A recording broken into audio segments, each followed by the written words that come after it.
I, 47 male. I'm getting married to my beautiful girlfriend. 34 female of 4.5 years in less than a week. This is my second engagement. 11 years ago, I almost got married to my ex-girlfriend. 38 female. She was my high school sweetheart, and we've been together for almost 10 years.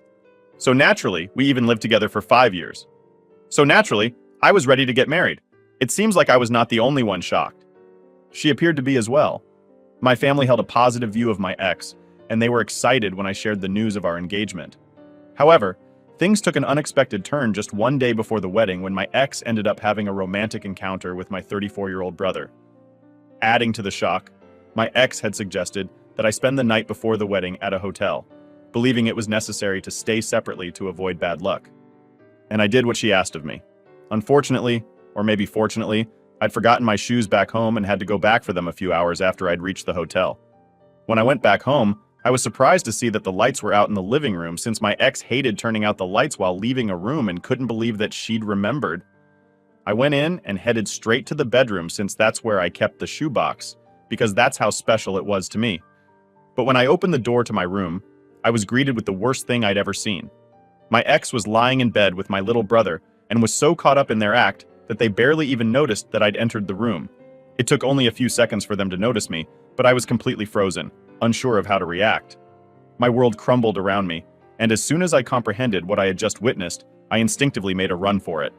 Despite my ex calling after me, I drove back to the hotel in a state of hyperventilation and panic, outright refusing to accept what I had seen. I was supposed to get married the next day, so this was just insane. It took me a while to compose myself once I got to my room, and when I finally managed to calm down, I ended up sobbing for at least an hour. Thankfully, I hadn't told my ex which hotel I was in, so she couldn't get to me and could only text me, which is what she did. Following the incident, she bombarded me with apology texts, attempting to convince me that it was a one-time occurrence. However, I remained highly skeptical of her explanation. She also mentioned feeling overwhelmed by the upcoming wedding, claiming she needed to blow off some steam. According to her, my brother had always been there for her, leaving her unsure of whom else to turn to in that moment. I could hardly believe that she was even trying to explain herself after what I'd seen and blocked her immediately. I also blocked my brother since I wasn't interested in any of their bullcrap. Apologies. It took me a while, but I managed to pull myself together and canceled all the arrangements for the wedding. First and foremost, because no matter how much money I lost, I was going to get out of this mess. My ex had just wasted 10 years of my life, so I didn't mind wasting a few $1,000s as long as it meant that I wouldn't have to be with her anymore. The next thing that I did was I called my parents up and told them what had happened. They were really confused about whether they should be consoling me or cutting my brother off. I allowed them some time to contemplate the situation. By then, it was late in the evening, so I ordered dinner for myself and then cried myself to sleep. Following that day, I encountered my ex only twice. The first time was when she returned home to gather her belongings and leave. The second time occurred a couple of years later at a mutual friend's party, where she attempted to engage in conversation with me. But I left as soon as I spotted her coming my way. My brother and I also haven't spoken since then, because my parents have cut him off for what he did to me. Last I heard, he was working in Europe, and hasn't come back here for 3 years now. Anyway, that was all in the past, and I've managed to move on from that horrible episode.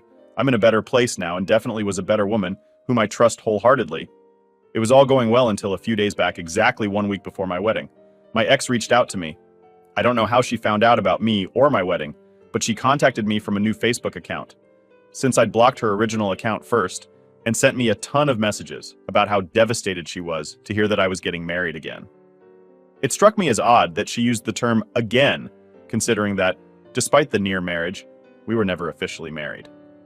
Nevertheless, the situation felt like a total deja vu. The way she pleaded for me to take her back, despite her actions, and claimed that I was the only man she'd ever loved, had a profound impact on me.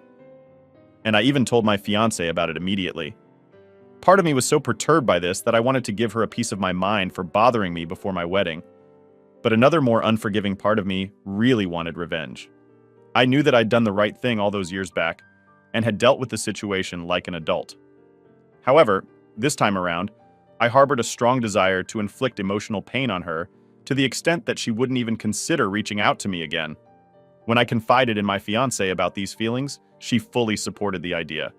Despite her own experiences of being cheated on in the past, Acknowledging that our relationship wasn't a 10-year one, it still left a painful impact. So she knew how I felt. So this time, instead of just letting it go, we came up with a plan to get revenge and make sure that my ex went through the same heartache that she put me through. This is why a couple of hours after I received her text, I decided to text her back, saying that I was finally ready to talk to her. She expressed her readiness to come to my place immediately, but I suggested she get a room in a nearby hotel. I promised to meet her there the next day to avoid raising suspicions with my fiancé. Throughout this conversation, my fiancé was right beside me, and surprisingly, she agreed to the plan, and so the next day I went to her hotel. At the time we agreed upon, she seemed overjoyed to see me and was actually crying happy tears, but she'd be crying real tears in a couple of minutes. She sat me down and started explaining how she'd been so sorry about what had happened for these past 12 years. I wanted to make it up to me, but didn't know how to get through to me until she heard from a friend that I was getting married again. She believed that sending one last text was crucial, fearing she would lose me forever if she didn't. I feigned interest, attentively listening and holding her hands while she spoke. All the while, I anxiously awaited my fiancé's arrival. After almost 20 minutes, a knock on the door signaled her presence, prompting me to rush and open it. My fiancé answered, followed by all of our groomsmen and bridesmaids wearing masks of my brother's face. They'd carried a cake in as well, and even that had my brother's face smiling up at us. My ex was horrified and couldn't even come up with words to say anything. We yelled surprise eyes while she looked on with a shocked expression on her face, because I'm sure nobody would have ever seen this coming. We've managed to convince the hotel staff that we were surprising her, and it was relatively easy, since she'd already informed them to let in any guest who wanted to visit her, which she'd meant just for me. But I had other plans. After she was able to process what was happening, she started sobbing and mumbling some incoherent gibberish while crying. I wasn't inclined to let her off the hook so easily. Messaging me just a week before my wedding, after cheating on me with my own brother the day before we were supposed to get married, was audacious. Now, she had to confront the consequences of her actions. I made it clear that this was what she deserved, and any chance of reconciliation, if ever, would only be considered after her betrayal. Then she was dead wrong. She had no business texting me after what she'd put me through, and I was glad that she was hurt by what I'd done because she'd brought it upon herself. I was really cold and curt while saying all of this, but she continued to sob and said that if I didn't want her back, then I should have just ignored and blocked her instead of going out of my way to humiliate her like this. But I didn't feel sorry for her in the slightest. Not then, not now. I told her never to speak to me again, and then left her crying by herself in the hotel room. Now I'm supposed to get married in 2 days, but some of my fiancé's friends want me to apologize to my ex since they think that the way I told her off that day was harsh. Despite her actions, some may argue that she didn't deserve this. However, my groomsmen, who have known me since middle school, don't share this sentiment. They are fully aware of the battles I faced with depression and fighting for my life in the years following my breakup with my ex due to the circumstances. They understand the depth of my love for her and what she meant to me, so they didn't judge or mind what I had done. My fiancé's friends had probably been expecting some high school drama that they could gossip about later, but this was too raw and real for them. My fiancé is on my side and doesn't think I should apologize, but her friends are refusing to be part of the wedding. If I don't do that now, I'm really torn up because on one hand, I don't want my fans to be upset on our wedding day. After all, she really values her friends, but I also don't think I owe my ex any apology at all. She could have just stayed out of my life and this never would have happened, but she just didn't want to see me happy. In fact, she still tried to play the victim here and keep sending texts from spam accounts about how I broke her heart, and that this will definitely come back to me someday. I don't particularly care for this brand of emotional manipulation, not from my ex, and most certainly not from my fiancé's bridesmaids. Now I know that she's never going to tell me to apologize just for her sake, but I sort of feel obliged to at this point, and that's why I'm here. I'm running out of time, and I need to decide what I'm going to do right now. 80 for humiliating my cheating ex after she tried to get back with me just a week before my wedding. Update 1. So the response on this has been pretty diverse to say the least. There's just 1 day to go until the wedding, and I decided to speak to my fiancé before I actually do anything. Like most people have suggested, I talked to her about how I've been feeling, and as soon as I told her, she said that I absolutely didn't have to apologize to my ex just because her bridesmaids fought so, and if that offended them, then they could skip her wedding. She shared that her bridesmaids were unaware of the details, and many of them believed that I had overreacted, even after she explained that my ex and I had been together for a decade, and she had cheated on me with my brother. An act perceived as incomprehensibly cruel and unforgivable. Despite the severity of the situation, they remained unconvinced, still thinking I was being unreasonable and owed her an apology. So she gave up trying to explain my side of things to them, and even told them that they didn't have to attend our wedding if they didn't feel like it. She hasn't spoken to her friends in one whole day, and it seems really unlikely that they'll be attending. One of them even paid her back for the cost of the bridesmaid dress that she'd bought them all, and she thinks that most of them are going to skip. She's putting up a strong front for my sake, but I know she's hurting since these women have been her friends since high school. My fiance says she doesn't care, but I know she does deep down. So I've decided to talk to her friends and try to convince them myself. As for my ex, she has become quite a nuisance. Just a few hours ago, she somehow managed to call me and spent a whole 15 minutes trying to argue. She was insistent on convincing me that I was still in love with her, but just too proud to admit it. Why did she think so? Well, according to her, I went to such great lengths only to humiliate her.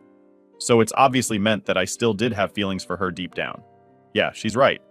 But those feelings are of hate and disgust. For whatever reason, she believes.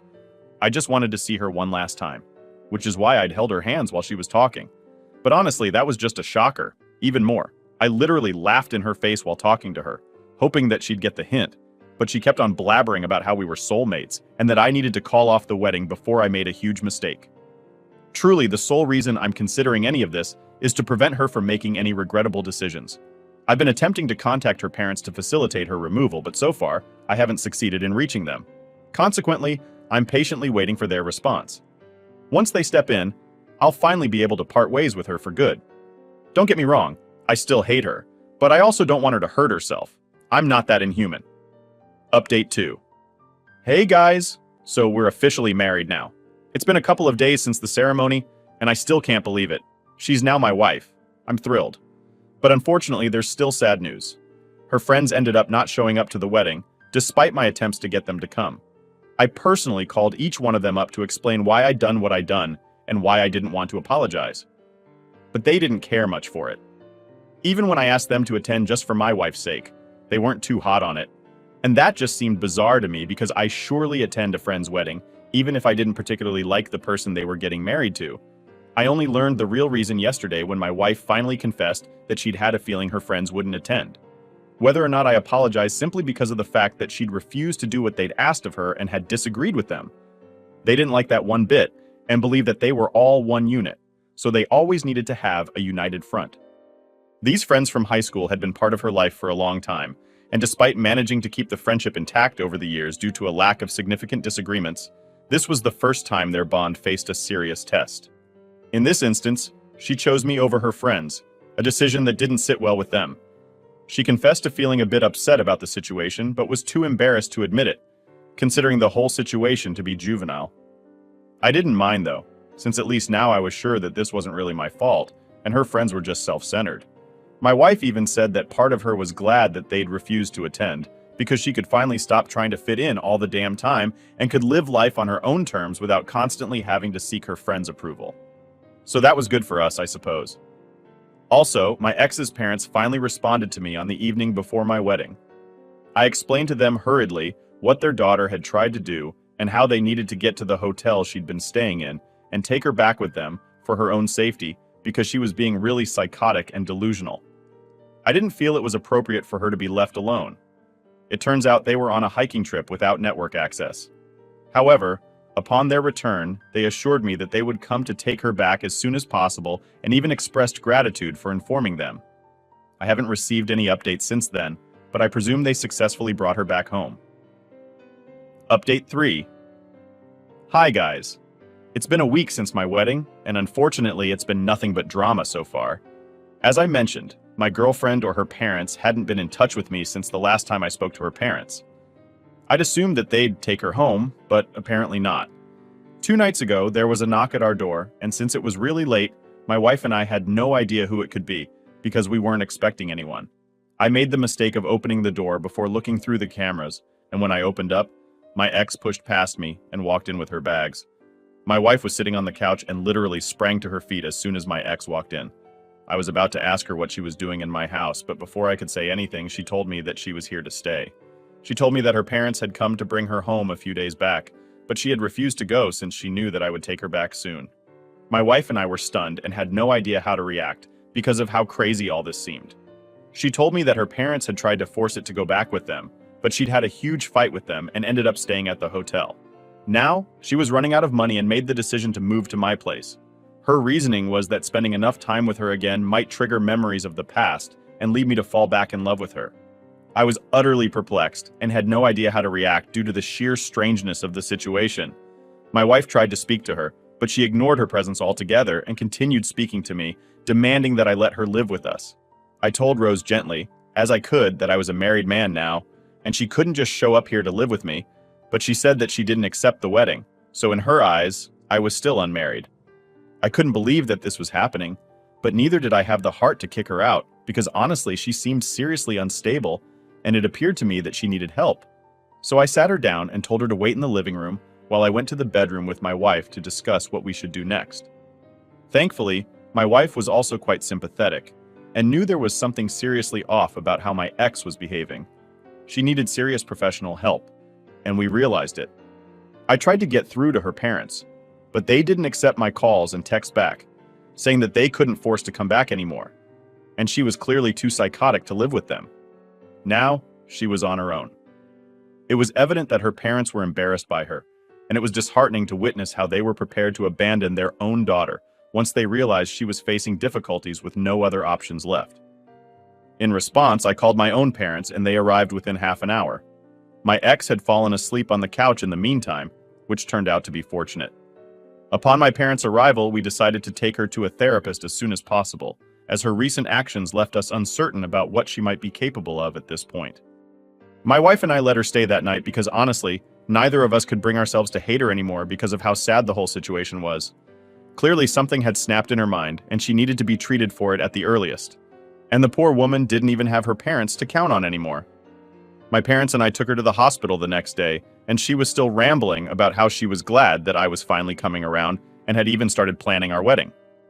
We brought her to a mental health professional, but she adamantly refused, insisting that she felt perfectly fine.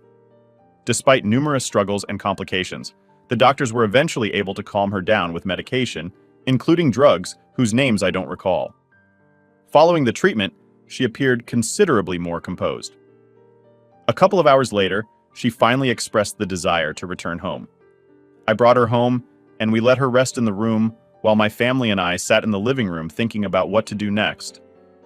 My wife and I were really relieved when she said that she wanted to go home now, and even helped her pack the stuff in the trunk of our car.